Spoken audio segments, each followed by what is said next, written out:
Hello there, welcome to the Saroy channel, wherever you are in the world, and so much love to each and every one of you. How are you doing? I'm doing great, thank you very much, and I'm so delighted you've joined me this evening for part 2 of our story. So before we get started, don't forget to subscribe to the channel, click the notification bell and the thumbs up. And let's continue with part 2 of our story, and if you haven't heard part 1, click on the description. So let's get started, shall we? I was 25 years old at the time, with my whole life ahead of me. Death was a subject I really did not want to entertain or envisage for myself, more than was necessary. I curled up on the grass beside the gravestone, using my knapsack as my pillow. I was exceedingly comfortable. Before long, I drifted off into a delicious sleep. I had the alarm bell connection onto my cell phone, so that I wouldn't override my 20-minute nap, as I would be awoken to its loud buzzing sound. Then I would be back on the road again, flagging down another truck. I'm not normally a lucid dreamer. On the contrary, I'm one of those unfortunate people that usually has no memory of my dreams whatsoever. But for the second time, in only a matter of hours, I seemed to be experiencing another comprehensible dream that felt astoundingly real. I would later be forced to doubt whether it was a dream or not, but for a fleeting second, I felt as if something had thumped me so violently hard on the head, as if I'd been beaten by a baseball bat. What the hell? I thought. My whole head began to throb, and my dream seemed to become even more real. The next thing I knew, I was standing on the side of the pavement, holding my thumb out to catch a ride, but the cars whizzed past me, sparing me no regard. It was a pleasantly warm night, with a full moon showering the evening with a magnanimous illumination, which meant I could see my way down the concrete flagstones of the pavement that framed either side of the long ribbon of asphalt. Beyond the pavement there were guardrails that hemmed in the embankment, where the undulating hillocks of grass finally branched out into smoother territory, where a sprawling woodgrove stood. It boasted a vast army of tall, shadowy silhouettes, trees that stood ambiguously erect and proud, with a military deportment. They had shed their verdant regalia over the twilight hours, having hungrily soaked up the tenebrous colours of the night, so their bowels were swathed in black coats. I waved down a truck. It was a silver Ford Explorer that stopped to pick me up. I gathered my things and climbed gratefully into the truck. The moment I sat down on the seat, it smelt really bad. The smell was like death and decay, that impertinently hijacked my senses so badly. I really wanted to gag, but I maintained a stiff upper lip to avoid being rude and offensive. The man sitting next to me gave me a gormless, half-witted, toothless grin. His face was so white, his skin as fragile as paper. His vacuous dead eyes were like marbles, set in deep sunken hollows in the back of his skull. He looked like a living corpse. "Howdy, son," he said to me. "Good to meet you. What's your name?" "Simon," I said. The man offered me his white, arthritic, gnarled hand to shake that looked more like a crab's claw, but I pretended not to see it, so he drew it away almost at once when he realised I wasn't going to take it. "The name is Sidney Holloway," he said in a deep, raspy voice. "It's a pleasure to make your acquaintance, Simon." I nearly gasped when he told me his name. Oh my God, that was the name on the gravestone. Was I sitting next to a dead man? Was a dead man giving me a lift? I wanted to get out of his truck right now. I was absolutely terrified. I was sure I was doomed. How was it possible to be driving with a dead man? My heart thundered violently in my chest, and I was afraid to look at Sidney Holloway too closely. This was different to the dream I had earlier on in the evening, when I found myself sitting next to my dead father. This was 1,000 times worse. There were no redeeming factors to this experience. I was worried that this man's deadness could actually rub off on me, like an infectious disease that I might just catch. Was I dead already, I wondered? That might explain why I was taking a drive with a dead man. But as I looked down at my own body, I was very much alive. But when I quickly glanced at Sidney Holloway, I could see he was definitely dead. There was nothing natural about the state or condition of his body. and there were distinctive blue patches on his skin that gave me the impression he was decomposing. No wonder it smelt so bad in this truck. "So I'm taking you to the hospital to see your father after that dreadful stroke of his," he said. "I'm afraid your father died half an hour ago. More's the pity," he said, giving me a big toothless grin. "You'll be needing these," he said, handing me some pink rosary beads. "I'm sure your father is going to be requiring all the prayers he can get. I certainly did." I grabbed the beads, holding them as tightly as I can, willing this dreadful experience to go away. Please, God! May this go away! Please, God! I suddenly find my eyes waking up to the shrill sound of my cell phone going off, as the alarm reminds me that my cat nap is now over. Someone is slapping me on the face really hard. I look up to find myself staring into the dark eyes of a tall, lofty creature that looks remarkably human. What the hell, I think? I sit up with a start as the creature, who was on her hands and knees, bending over me, stands up straight. When she does this, I'm in awe of her gargantuan size. She's easily 9 foot tall, 800 pounds, strappingly big, with massive muscles, ponderous shoulders. I notice her pyramid-shaped head folded seamlessly into her shoulders.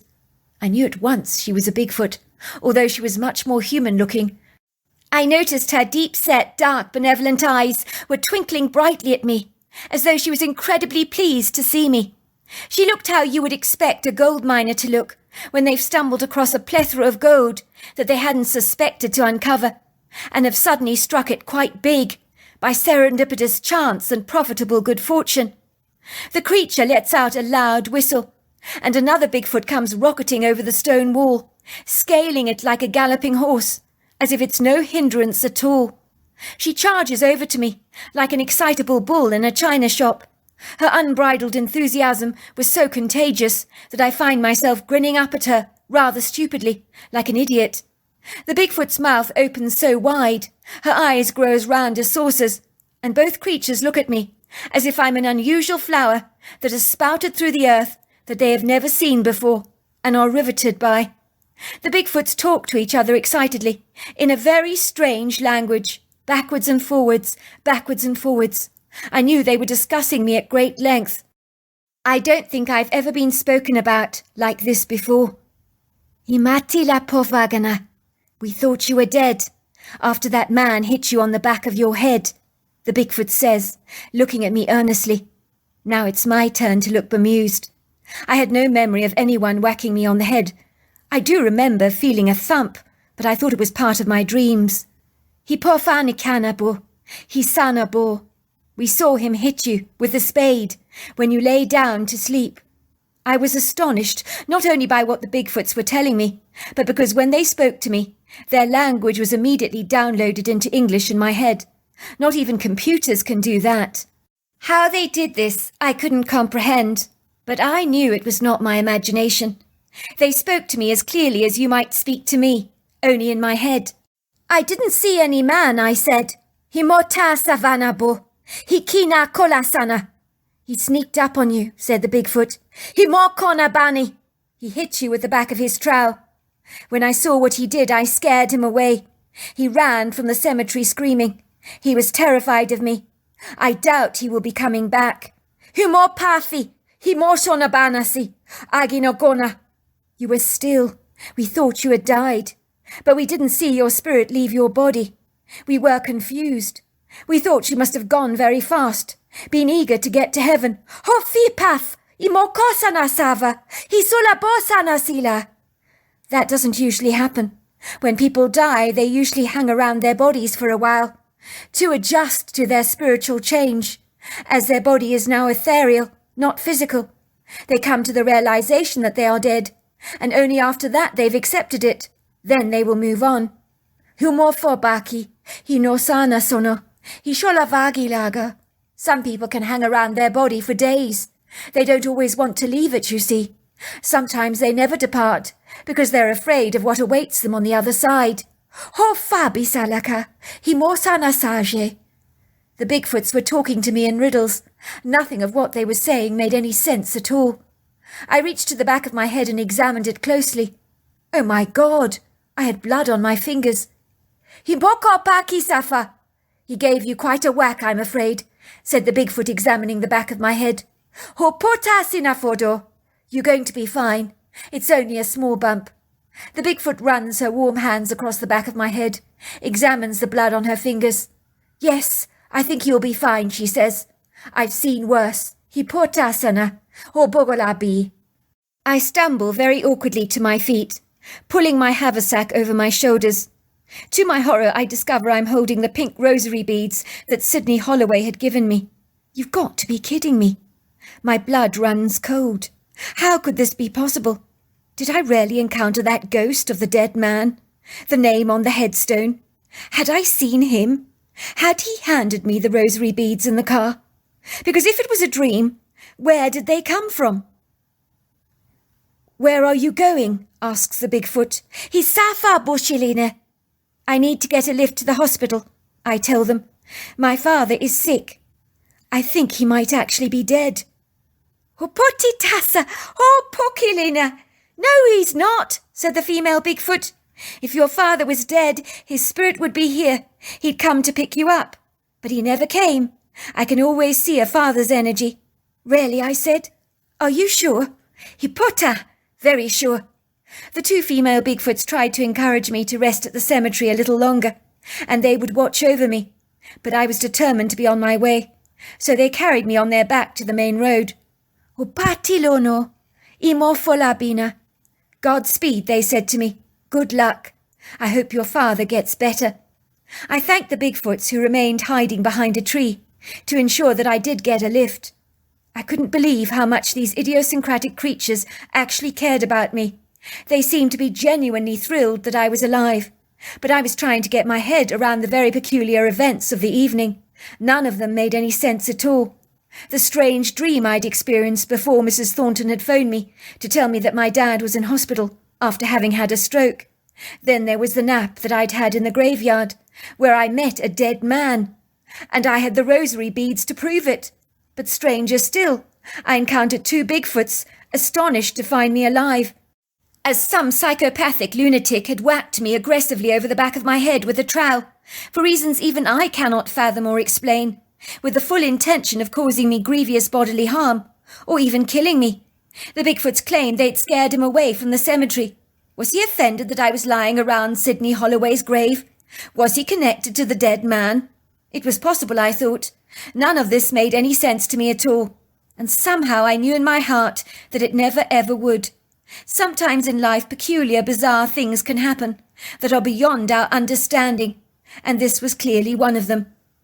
"Hello, son," said a man pulling up on the side of the road in his white Honda Civic. I sighed with relief when I got into the truck. I glanced out of the window and saw both Bigfoots nodding at me from behind the trees, and then the black fuzzy blur of their silhouettes just disappeared and vanished from my sight. I was touched by their incredible kindness, but this had been one hell of a night. I was relieved to see that the car smelt like new leather, and that the man sitting next to me looked human, and there was no underlying stench of death or decay about him. He did not stink of cigarettes, nor did he have a peeing dog, which was a relief, although he did have an artificial air freshener hanging from the visor mirror. "I hope you don't mind me asking you, why are you hitchhiking at this time of night? I don't mean to be impertinent or rude. You do realize it's 9 o'clock in the evening. At this late, uncongenial hour, any stranger could pick you up.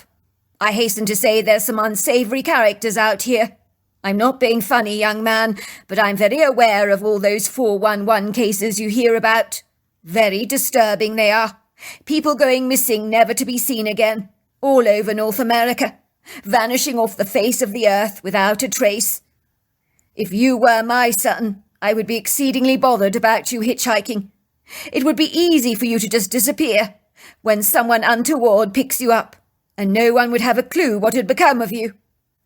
He glances at me briefly. "Now, back in my day, it was pretty normal to hitchhike. I did it a lot myself back in the good old days, but I wouldn't do it anymore. If my wife knew I'd picked up a hitchhiker, let's just say she wouldn't be best pleased with me. Some drivers have also met their fortuitous end picking up a hitchhiker. What's the saying? No good deed goes unpunished, I said. That's right, son. That's exactly what I was going to say. So tell me, son, where do you want to go to at this time of night? The hospital. It's 2 hours away from here. But take me as far as you're going, and I'll hitch another lift. The elderly man looks at me with concern on his face. He shakes his full mane of curly grey hair, and his steely grey eyes sweep across my damp hair, congealed with bloody patches. Are you all right, son? What on earth happened to your head? You're bleeding, I see, although I do think it's clotting nicely. I looked apologetically at him. I'm sorry about your seat, sir. Some strange man hit me with a trowel in the back of the graveyard this evening. I never saw them coming, but that's not the reason. I need to go to the hospital, you see. My father had a stroke. I need to make sure he's all right. That's why I'm hitchhiking tonight. My car has packed up, so I couldn't use it. Oh, that is bad news. I'm sorry to hear about your father. In truth, I doubt they'll let you see him, son, at this late hour. But I still think you should go to the hospital to have that head of yours seen to. And don't worry about my seats. It's only blood. I can clean it up. My name is Carl, by the way. Carl Sallow. I am more than happy to take you to the hospital tonight. It'll be my good deed for the week, shall we say? That's very kind of you, sir, I say. I would appreciate that. It's only my pleasure. He pointed to a newspaper curled up on his console. Read it to me, he says. Under the title Graveyard Horror. It sounds not unsimilar to the story you've just conveyed to me. So I read the story. Mrs. Laura Day claims on Wednesday evening, on the anniversary of her brother's fortuitous death, she was unable to get to visit her brother's grave, as she had deadlines to meet. She decided to visit the cemetery late at night. The private cemetery was closed, she admitted, but I climbed over the stone wall with my bouquet of flowers. It was important for me to visit my brother's grave on his anniversary. It was a dark night, but I had a flashlight with me. I was placing the flowers at his graveside when I looked up to see a crazed man with a trowel in his hand, running after me. I'm in no doubt he wanted to hit me with that trowel, but I'm lucky that I'm very athletic. Fortunately, I used to be a gymnast as a young girl, so I bolted out of the cemetery with ease, bounding over the wall. Luckily, the half-crazed man was not so nimble. He fell backwards on the ground during the chase. Mrs. Laura Day informed the police about the strange encounter, saying the deranged man is clearly dangerous, but the police have been unable to locate the whereabouts of this mysterious man. I have no idea why he wanted to hurt me, says Laura Day, but I think he might have been as mad as a March hare. Below the writing was a picture of the man, and a caption that read, "If you think you can identify this man, please call the police." What do you think, young man? It sounds incredibly like your story, does it not? It does. I think I had a lucky escape. I guess the man that went after Laura Day succeeded in bashing me over the head. For some reason I found myself telling the amenable stranger the incongruous things that had happened to me that evening. I also showed him the pink rosary beads. I don't know what to make of your extraordinary story, young man. It's an extraordinary story, but I believe it. And I unequivocally believe that you encountered those 2 Bigfoot in the cemetery. They do have an extraordinary ability to show up when you need help. You believe in Bigfoot? I asked him incredulously. I thought you were going to think I'd lost leave of my senses, and really believe the knock on my head had made me hallucinate. But I promise you the Bigfoots are real. But as to how I ended up with the rosary beads in my hand, after such a peculiarly vivid dream, I do not know. But what I want to know is why you believe me. Because I've encountered a Bigfoot myself. It seemed this night was just so full of synchronicities. I mean, until tonight, I'd never believed in such a creature as Bigfoot living in North America. And now I was sitting next to a random stranger I hitchhiked a lift from who did, who could validate my experience by sharing with me one of their own. This was not just a random coincidence.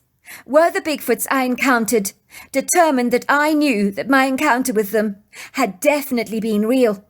and that the bash that I had sustained to the back of my head had certainly not made me delusional.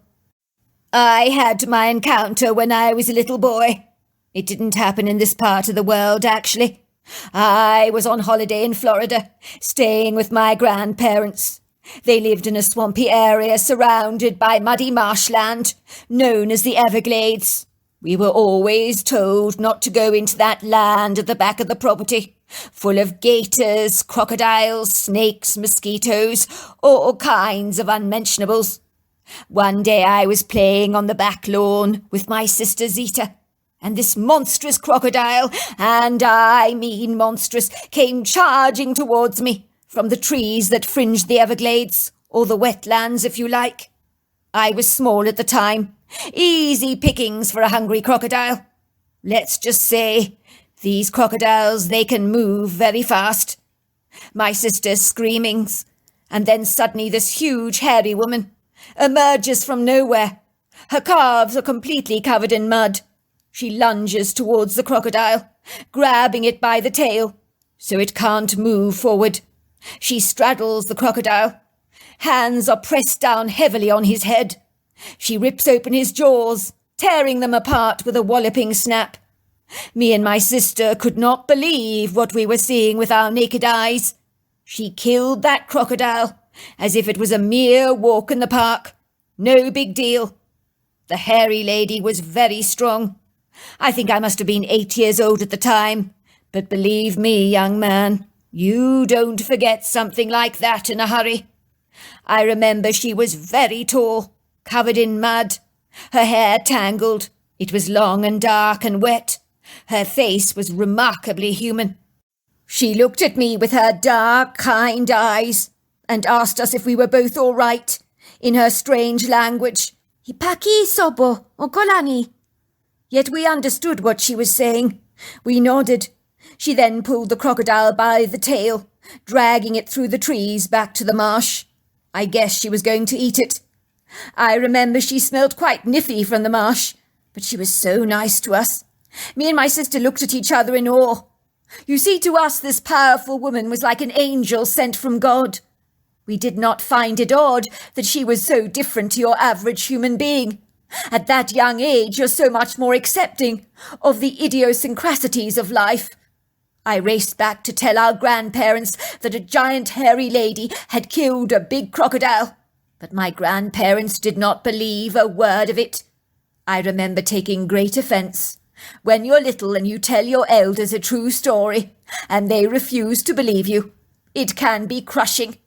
My sister said, "Granny, it's true. The big hairy lady snapped the crocodile's jaws. She killed the crocodile because the crocodile wanted to eat Carl, and the hairy lady saved him."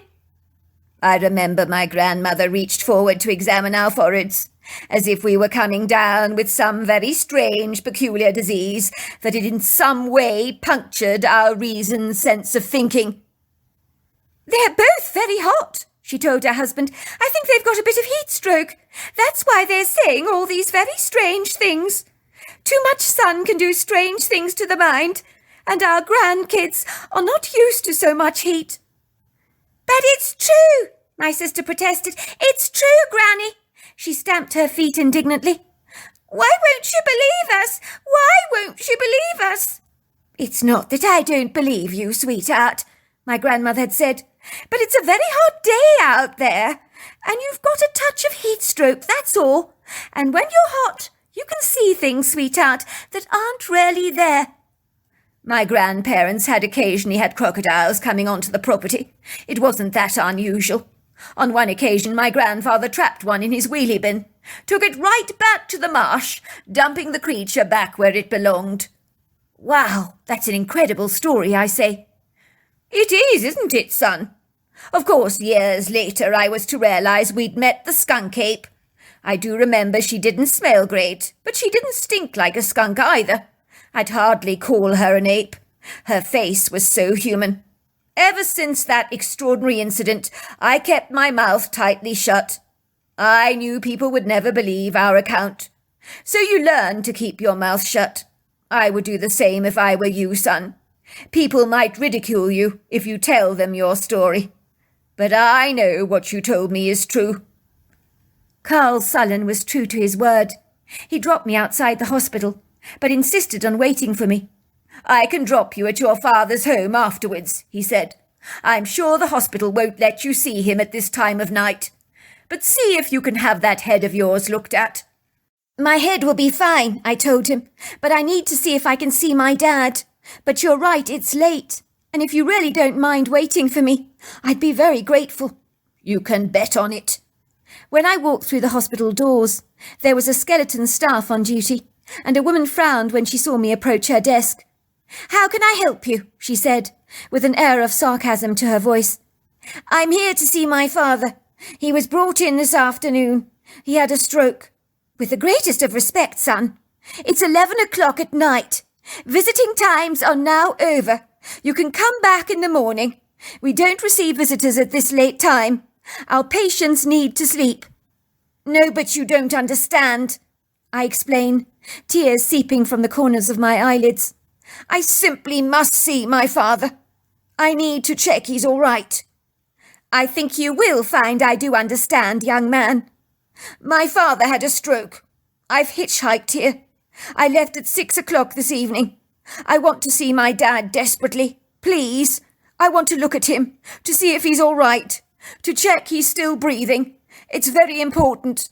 The woman sighs, glances through her computer. "Name?" she says. "My father's name is Francis Alinsky. We call him Frank." The woman picks up her telephone. "Yes, can I speak to Nurse Carter?" "Hello, Carter. It's me, Beryl. That's right.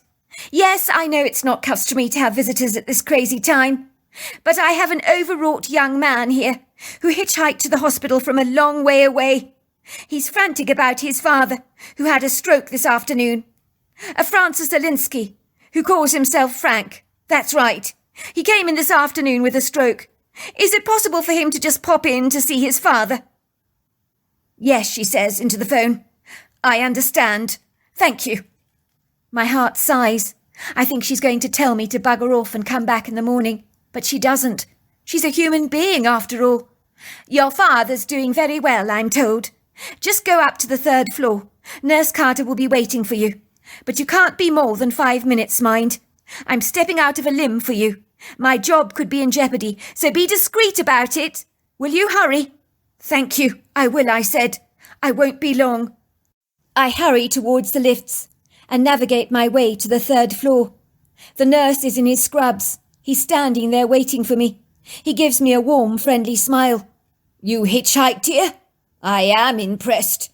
Come, let me show you your father. He's fast asleep, I'm afraid. I'm not sure he's going to wake up. He's had quite a powerful sedative. They brought him in this afternoon. I saw him myself. He was talking coherently from the word go. So I think he's going to make a full recovery." "You do?" I ask, hanging on to his reassuring words like a lifeboat. "I wouldn't say so confidently if I didn't think so. I've been in this line of work for over 8 years now, and you get a feel for these things. Come with me." I follow Nurse Carter down the long, quiet corridors of white vinyl flooring, where everything is dappled in a subdued light, and there are very few night staff on duty. I notice all the hospital rooms we pass are bathed in a dark light. "He's in here," says the nurse, leading me into the hospital ward, with about 4 other beds. Nurse Carter points to the sleeping figure of my father. "That's him. I'll give you some privacy for a few minutes, although I'm not sure you're going to wake him up. Good luck, son, trying." I walk over to my father's side of the bed, pulling up a chair. I notice he has a drip attached to his arm, but I'm relieved to see he looks just like my dad, and I'm reassured by the rise and fall of his chest that he is indeed breathing. "Dad," I say, giving him a gentle shake. "Dad, are you awake? It's me, Simon. I've been so worried about you." My father sits up with a start. "Where am I?" he says, looking around the hospital room, blarily. "Dad, you're in hospital, don't you remember? You had a stroke this afternoon. Mrs. Thornton phoned me, so I came as soon as I could. Although it's way past visiting hours, I'm afraid. But I managed to persuade the kind lady in reception to let me visit you for a couple of minutes. She agreed." "I'm fine, son. Absolutely fine. It is good to see you. but you shouldn't have come all this way. Isn't it funny? I was dreaming about you before you woke me up. You were driving that old beat-up Mustang of mine, and you gave me a lift. We were on our way to see your mother. Isn't that funny? Your mum's been dead for years, but the dream, it was so lucidly vivid. I look at my father agog. I dreamt the same thing earlier on in the afternoon. This day was proving to be curiously bizarre, leading from one peculiarity to another, like an enigmatic, cryptic road map. To cut a long story short, I'm very glad to say my father made a full recovery from his stroke. As to why he had a stroke still remains a mystery to me, as he had no underlying health conditions. Of course, I received a huge lecture from Mrs. Thornton, who didn't approve of the fact that I'd hitchhiked all the way to see my father. As I expected, she told me a plethora of stories about the unfortunate hitchhikers that had met their gruesome end when being lifted by a stranger. You're very lucky, young man, to be in one piece. God only knows what half-crazed person could have picked you up. Little did she know, I had quite the hitchhiker's journey on that road, but the less said about that, the better. What I will say is my indelible memory of my bizarre adventure still remains crystal clear in my mind, and as Carl Sullen suggested, I have kept the story close to my heart and shared it with no one until now. So there you are. That's my story. Wow, what an incredible story. Until next time, goodbye and good night.